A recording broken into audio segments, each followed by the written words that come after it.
அன்புள்ள எல்லாம் அல்ல அல்லாஹுடைய நல்லடியார்கள், நம் அனைவரின் மீதும் ஏக இறைவனின் சாந்தியும் சமாதானமும் என்றென்றும் நின்று நிலவட்டுமாக.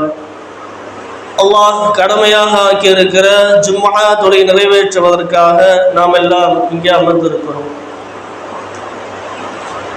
இந்த தருணத்தில் பள்ளிவாசலில் கடைபிடிக்க வேண்டிய ஒழுங்குகள் என்கிற தலைப்பின் கீழ்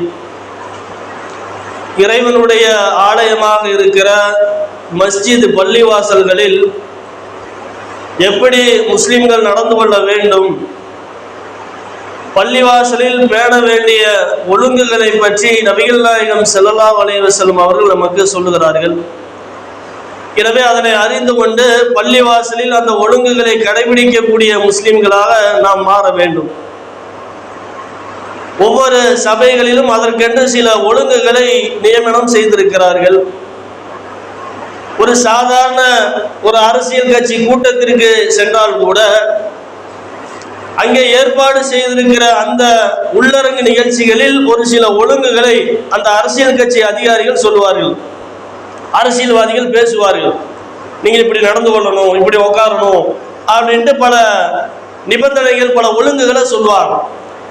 ஒரு பள்ளிக்கூடத்தை எடுத்துக்கொண்டாலும் மாணவர்கள் எப்படி வகுப்பறையில் நடந்து கொள்ள வேண்டும், கல்லூரிகளில் கல்லூரி மாணவர்கள் எப்படி நடந்து கொள்ள வேண்டும் என்று ஒவ்வொரு இடத்திலும் அதற்கென்ற ஒழுங்குகளை என்ன செய்யறாங்க, ஒவ்வொரு சபைகளிலும் சொல்லி தருகிறார்கள். அதே போன்றுதான் நாம் ஏற்றுக்கொண்டிருக்கிற இந்த இஸ்லாமிய மார்க்கத்தில் மனிதனுக்கு மனநோயிலிருந்து விடுபடக்கூடிய ஒரு மருத்துவமனையாக, அவனுடைய உள்ளத்தில் இருக்கக்கூடிய கஷ்டங்களை தீர்க்கக்கூடிய ஒரு மருத்துவமனையாக இருக்கக்கூடிய ஒரு இடம் என்பது அல்லாஹ்வுடைய ஆலயம். எனவே அந்த ஆலயத்திலே முஸ்லிம்கள் எப்படி நடந்து கொள்ள வேண்டும் என்பதை பற்றி இஸ்லாமிய மார்க்கம் சொல்லுகிறது. அதனை நாம கடைபிடிக்க வேண்டும். வெறுமனே பள்ளிவாசலுக்கு வருகிறோம், தொழுகிறோம், மற்ற அமல்களை செய்கிறோம் என்பதோடு மட்டுமல்லாமல் நபிகளார் சொல்லி தந்த அந்த ஒழுங்குகளையும் நாம கடைபிடிக்க வேண்டும். ஆதம் அலைஹிஸ்ஸலாம் அவருடைய காலத்தில் இருந்து பள்ளிவாசல்கள் இந்த உலகத்தில் இருந்திருக்கிறது. ஆதம் நபி முதலாவதாக ஒரு பள்ளிவாசலை கட்டுறாங்க, காபத்துல்லாவை கட்டுறாங்க. அதிலிருந்து இன்றைய காலம் வரை பல பள்ளிவாசல்கள் கட்டப்படுகிறது இறைவனை வணங்குவதற்காக. எனவே அதனுடைய ஒழுங்குகளை பேணி நம்ம என்ன செய்யணும், நம்முடைய செயல்பாடுகளை அமைத்துக் கொள்ள வேண்டும். நம்மை படைத்த இறைவன் விரும்பக்கூடிய இடமாக பள்ளிவாசல் அமைந்திருக்கிறது. நபிகளார் அவர்கள் சொல்லுகிறார்கள், அஹப்புல் பிலாதி இலல்லாஹி மசாஜிதுஹா, ஒரு ஊரிலே இறைவனுக்கு மிகவும் பிடித்த ஒரு இடம் என்றால் அது பள்ளிவாசல். மேலும் நபிகளார் அவர்கள் சொல்லுகிறார்கள், அபுகதுல் பிலாதி இலல்லாஹி அஸ்வாகுஹா, ஒரு ஊரிலே இருக்கக்கூடிய இடங்களில் அல்லாஹ் ரொம்ப வெறுக்கக்கூடிய ஒரு இடம் என்பது கடை வீதி. ஆனா நம்ம எப்படி, அதுக்கு ஆப்போசிட். நமக்கு எது விருப்பமாக இருக்கிறது, கடை வீதிக்கு போவது விருப்பமா இருக்கு. கடை வீதியில போய் டீ கடையில டீயை குடிச்சா தான் மனசு ஆறும். அப்ப நாம பொழுதுபோக்குக்காக வீட்டில் ஒரு பிரச்சனைன்னு வைங்க, கணவன் மனைவி மத்தியில சண்டை. அப்ப கணவன் தேர்ந்தெடுக்கக்கூடிய இடம் எது, பள்ளிவாசல் கிடையாது. அவர் தேர்ந்தெடுக்கக்கூடிய இடம் கடை வீதிகளில் இருக்கக்கூடிய டீ கடை. கடை வீதிகளில் இருக்கக்கூடிய மற்ற கடைகளில் நண்பர்களோடு அமர்ந்து உரையாடுவார்கள். அப்ப மனதிற்கு நெருக்கமானதாக, முஸ்லிம்களுக்கு நெருக்கமானதாக கடை வீதி அமைந்து விட்டது. ஆனா ஒரு முஸ்லிம் அதை நேசிக்க கூடாது. எதை நேசிக்கணும், பள்ளிவாசலை நேசிக்கணும். குடும்பத்துல பிரச்சனையா, பள்ளிவாசலுக்கு வந்துடணும். கணவன் மனைவிக்குள்ள பிரச்சனை, கணவனுக்கு கடுமையான அளவிற்கு துன்பம், மனைவி மீது கோபம், அலி ரலியல்லாஹு அன்ஹு தேர்ந்தெடுத்த இடம் பள்ளிவாசல். பள்ளிவாசல் வந்து படுத்துருவாங்க. வீட்டுல பிரச்சனைனா கடை வீதிக்கு ஓட மாட்டாங்க, மற்ற இடங்கள்ல நிற்க மாட்டாங்க. அப்ப அவங்களோடு பிரச்சனை என்றால், மனைவியோடு பிரச்சனை என்றால் அலி ரலியல்லாஹு அன்ஹு அவங்க பள்ளிவாசல் வந்து படுத்து உறங்குவார்கள். ரசூல் என்ன செய்வாங்க, அவரை எழுப்பி கூட்டிட்டு போவாங்க. இப்படி பல சம்பவங்களை நம்ம பார்க்கிறோம். எனவே அல்லாஹ்விற்கு மிகவும் பிடித்தமான இடம் என்பது பள்ளிவாசல். எனவே நாம் அதிலே அதிகமான அளவிற்கு தொடர்பு வைக்கக்கூடிய மக்களாக நாம் இருக்க வேண்டும். பெரும்பாலான மக்கள் வாரத்தில் ஒரு நாள் தொடர்பு வைப்பாங்க. 5 நேரம் தொடரக்கூடிய மக்கள் கூட அந்த 5 நேரத்தில் என்ன செஞ்சிருவாங்க, தொடர்பு வைப்பாங்க. அப்ப 5 நேரமும் தொடர்பு வைக்கக்கூடிய முஸ்லிம்களாக நாம் இருந்து கொண்டோம் என்றால் நம்மிடத்துல இருக்கக்கூடிய துன்பங்கள், கஷ்டங்கள், மன ரீதியாக ஏற்படக்கூடிய மன அழுத்தங்கள் அனைத்துமே நீங்கிவிடும். பள்ளிவாசல் மிகப்பெரிய ஒரு சிறந்த ஒரு மருத்துவமனையாக, நோய்களை தீர்க்கக்கூடிய ஒரு மருத்துவமனையாக இருக்கிறது. இறைவன் நம்முடைய நோயை தீர்ப்பான் என்கிற நம்பிக்கையோடு பள்ளிவாசலின் பக்கம் விரைய வேண்டும். நபிகளார் அவர்கள் சொல்லுகிறார்கள், இந்த உலகத்தில் யார் அல்லாஹ்விற்காக பள்ளிவாசல் ஒன்றை கட்டுகிறாரோ அவருக்காக அல்லாஹ் சொர்க்கத்தில் ஒரு வீட்டை கட்டுகிறான். செல்வந்தராக இருக்கக்கூடியவர் என்ன செய்யறாரு? சொர்க்கத்தில் எனக்கு ஒரு வீடு வேணும்னா பள்ளிவாசலை கட்டணும். ஏழ்மை நிலையில் இருக்கக்கூடிய மக்கள் சொர்க்கத்தில் வீடு வேண்டும் என்றால் பள்ளிவாசல் கட்டுவதற்காக உங்களால் முடிந்த பொருளாதார உதவியை செய்ய வேண்டும். இப்படி நபிகளார் அவர்கள் பள்ளிவாசல் எவ்வளவு முக்கியத்துவமானது என்று நபிகள் நாயகம் ஸல்லல்லாஹு அலைஹி வஸல்லம் அவங்க அல்லாஹ்வுடைய ஆலயத்தை பற்றி நமக்கு சொல்றாங்க. அதே போன்று நபிகளாருடைய காலத்தில் பள்ளிவாசலை கூட்டி பெருக்கக்கூடிய ஒரு கருப்பு நிற பெண்மணியோ ஒரு ஆணோ, ஹதீஸ்ல தெளிவா வரல, இந்த வார்த்தையை பதிவு செய்யறாங்க. ஆணாகவும் இருக்கலாம், பெண்ணாகவும் இருக்கலாம். அப்ப ரொம்ப நாட்கள், பல வருடங்கள் என்ன செய்யறாங்க? பள்ளிவாசலை கூட்டி சுத்தம் செய்கிற வேலை அந்த அவங்களுக்கு. ஒரு கட்டத்தில் ரசூலா வர்றாங்க, அந்த பெண்மணியை, அந்த ஆணை காணவில்லை. பார்க்குறாங்க, தொலாவி பார்க்குறாங்க, ஆளை பார்க்க முடியல. சகாபாக்கள்கிட்ட கேட்குறாங்க, பள்ளிவாசலை சுத்தம் செய்த நபர் எங்கே? அவர் இறந்து விட்டார், நேற்று தான் நாங்கள் தொழுகை வைத்து அடக்கம் செய்து விட்டோம். அப்போ ஒரு சாதாரண கூட்டக்கூடிய ஆள் இவர் மௌத்தை எதற்கு நபிகளாரிடத்தில் சொல்ல வேண்டும்? அவர் எதற்காக ஜனாசா தொழுகை நடத்த வேண்டும் என்கிற எண்ணத்திலே சகாபாக்கள் என்ன செய்யறாங்கன்னா, அற்பமான மனிதர் தானே என்று அவர்களாகவே தொழுகை நடத்தி அடக்கம் செய்து விட்டார்கள். நபிகளாருக்கு செய்தி கேட்ட உடனே என்ன செய்யறாங்க? அவர் அடக்கம் செய்த இடத்தை காட்டுங்கள் சொல்லி அந்த இடத்துல நின்று அவருக்காக ஜனாசா தொழுகை நடத்தி பாவமன்னிப்பு இறைவனிடத்திலே கேட்கிறார்கள். பள்ளிவாசலை கூட்டி சுத்தம் செய்வது என்பது அவ்வளவு சிறப்பான ஒரு காரியம். நம்ம பள்ளிவாசலுக்கு வருவோம், பள்ளிவாசல்ல அசுத்தம் கிடக்கும், பள்ளிவாசல்ல ஏதாவது மண் சிறிய சிறிய கற்கள்லாம் கிடக்கும். அப்ப என்ன செய்ய வேண்டும் என்றால் அதை சுத்தம் செய்ய வேண்டும். எப்ப பள்ளிவாசல இந்த லட்சணத்துல வைப்பீங்கன்னு சொல்லி நிர்வாகிகளை திட்டக்கூடாது. நிர்வாகிகிட்ட சொல்லலாம். அதற்கு முதலாவதாக நம்ம என்ன செய்யணும்? அந்த அசுத்தத்தை சுத்தம் செய்ய வேண்டும். நபிகளார் அவர்கள் பள்ளிவாசல் தொழுகைக்காக கிபிலாவை நோக்குகிற பொழுது கிபிலாவிலே ஒரு ஆள் என்ன செஞ்சா? சளி சிந்தி வச்சிருக்கிறார். யார் எவருன்னு தெரியல, முன்னாடி சளி கிடக்கிறது. நபிகளார் அவர்கள் காய்ந்து போன அந்த சளியை தன்னுடைய கரத்தால் சுரண்டி எடுத்து அதனை சுத்தம் செய்தார்கள். பள்ளிவாசலை நபிகளார் அவர்கள் தன்னுடைய கரத்தால், புனிதமான தன்னுடைய கரத்தால் சுத்தம் செய்கிறார். அப்ப நம்ம தொழுகைக்கு வருகிறோம் என்றால் பள்ளிவாசலோடு நமக்கு இருக்கக்கூடிய தொடர்பு, ஒழுங்கு என்பது தொழுகை முடித்து விட்டு நம்ம ஓடி போயிருவோம், அவ்வளவுதான். ஒரு பாய் கலைந்து கிடக்கிறதா, அது அப்படியே கிடக்கட்டும். ஒரு மண்ணு கிடக்குதா, அந்த மண்ணு அப்படியே இருக்கட்டும். ஒரு குப்பை இருக்குதா, அந்த குப்பை அப்படியே கிடக்கட்டும் என்று நம்ம எதற்கு வந்தோமோ அந்த வேலையை முடித்துட்டு ஓடி விடுவோம் என்கிற அடிப்படையில் பெரும்பாலான மக்களுடைய தொழுகை அமைந்திருக்கிறது. பள்ளிவாசலுக்கு வந்தால் இவற்றை எல்லாம் கவனிக்க வேண்டும். பள்ளிவாசலில் எந்தெந்த இடங்களில் குறைகள் இருக்கிறதோ அந்த குறைகளை நிவர்த்தி செய்து பள்ளிவாசலை சுத்தமாக வைத்துக் கொள்ள வேண்டும் என்கிற எண்ணம் நம்மிடத்தில் வர வேண்டும். பள்ளிவாசல் என்பது அல்லாஹ்வுடைய ஆலயம் என்பது ரொம்ப முக்கியத்துவமான, சிறப்பான, நம்முடைய மன அமைதிக்கு ஒதுங்கக்கூடிய, மறுமையில வெற்றி பெறுவதற்காக ஒதுங்கக்கூடிய ஒரு இடம். நம்முடைய வீட்டில் ஒரு அசுத்தம் இருந்தால் என்ன செய்வோம்? அமைதியாக உட்கார்ந்து இருப்போமா? வீட்டில் நுழைஞ்ச உடனே கசாமுசான எல்லா இடங்கள்லையும் குப்பைகள் கிடக்கிறது. அந்த குப்பையோட குப்பையாக நம்ம அமர்ந்து சாப்பிடுவோமா? சாப்பிட மாட்டோம். என்ன செய்வோம்? அந்த குப்பையை சுத்தம் செய்ய வேண்டும் என்று நம்ம என்ன செய்வோம்? சுத்தமாக நம்முடைய வீட்டை வைத்துக் கொள்ள வேண்டும், நம்முடைய கடைகளை வைத்துக் கொள்ள வேண்டும் என்று ஆசைப்படுகிற நாம் தொழக்கூடிய அல்லாஹ்வுடைய ஆலயத்தை சுத்தமாக வைத்துக் கொள்ள வேண்டும் என்கிற எண்ணம் நம்மிடத்தில் வர வேண்டும். இப்படி பள்ளிவாசலுடைய முக்கியத்துவத்தை நபிகளார் அவர்கள் நமக்கு சொல்லுகிறார்கள். அதிலே கடைபிடிக்க வேண்டிய ஒழுங்குகளை பற்றியும் ரசூலுல்லாஹ் சொல்றாங்க. பள்ளிவாசலுக்காக நீங்கள் உள்ளே வருகிற பொழுது வலது காலை எடுத்து வைத்து நீங்கள் உள்ளே நுழைய வேண்டும். இந்த சட்டம் பெரும்பாலான மக்களுக்கு தெரியாது. என்ன செய்வாங்க? எடுத்த உடனே இடது காலை எடுத்து வச்சுட்டு வந்துருவாங்க. வலது காலை எடுத்து வைத்து வர வேண்டும். ஏனென்றால் வலதுக்கு என்று ஒரு சிறப்பை இஸ்லாமிய மார்க்கம் சொல்லுகிறது. அறிவுபூர்வமா சிந்திச்சு பார்த்தீங்கன்னா இதுல என்ன சிறப்பு இருக்கு நம்ம யோசிக்க தோணும். இடது கையிலே செஞ்சுட்டு போயிடலாமே, இடது பக்கமே செஞ்சுட்டு போயிடலாமே, இடதுக்கும் வலதுக்கும் என்ன அறிவுபூர்வமான வேறுபாடு இருக்கிறது என்றெல்லாம் நம்முடைய புத்தி நம்முடைய சிந்தனையை சிந்திக்க தூண்டும். ஆனால் இஸ்லாமிய மார்க்கம் அழகாக ஒரு வழிமுறையை சொல்லித் தருகிறது.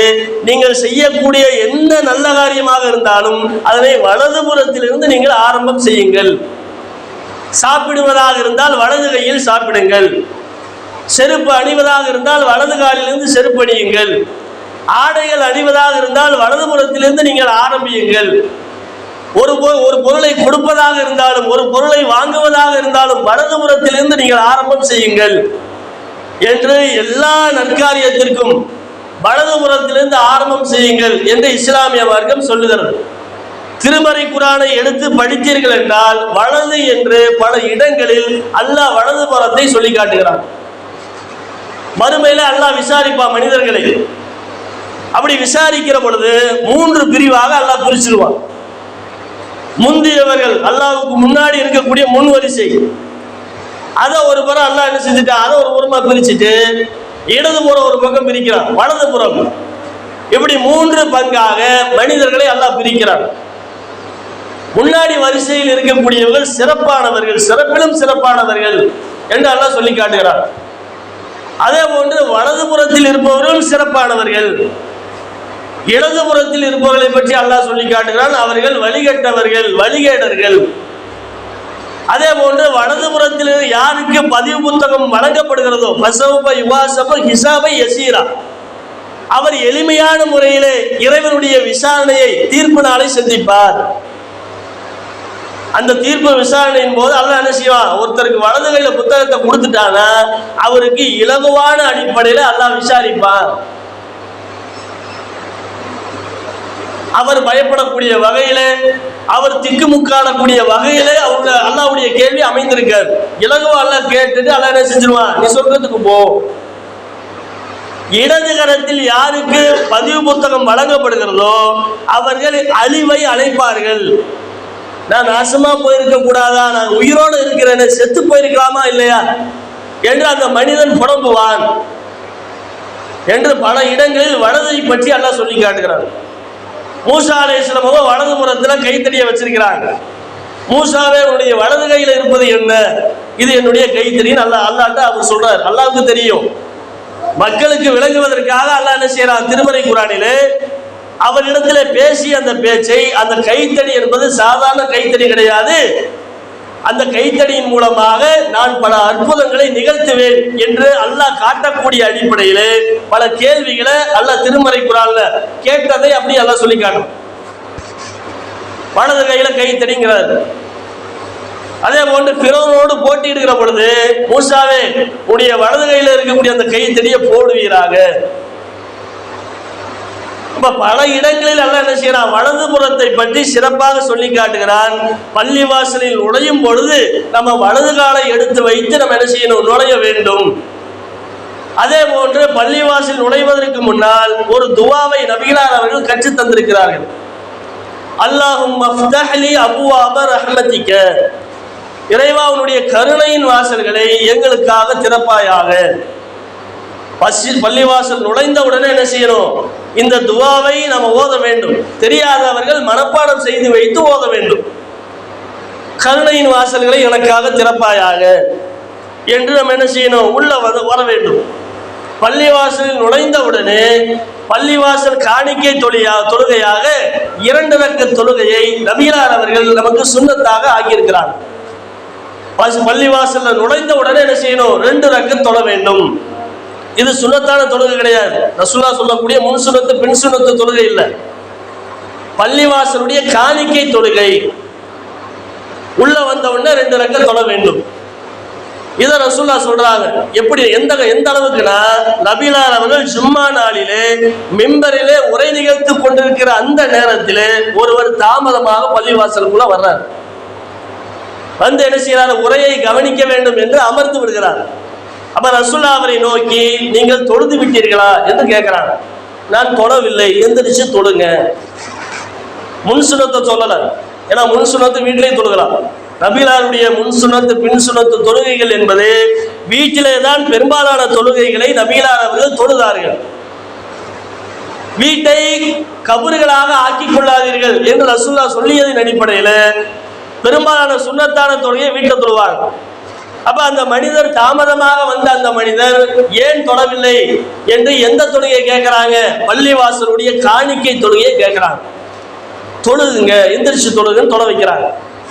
அப்ப பள்ளிவாசல்ல நுழைந்த உடனே என்ன செய்யணும்? 2 ரக்கத்துகள் தொழ வேண்டும்.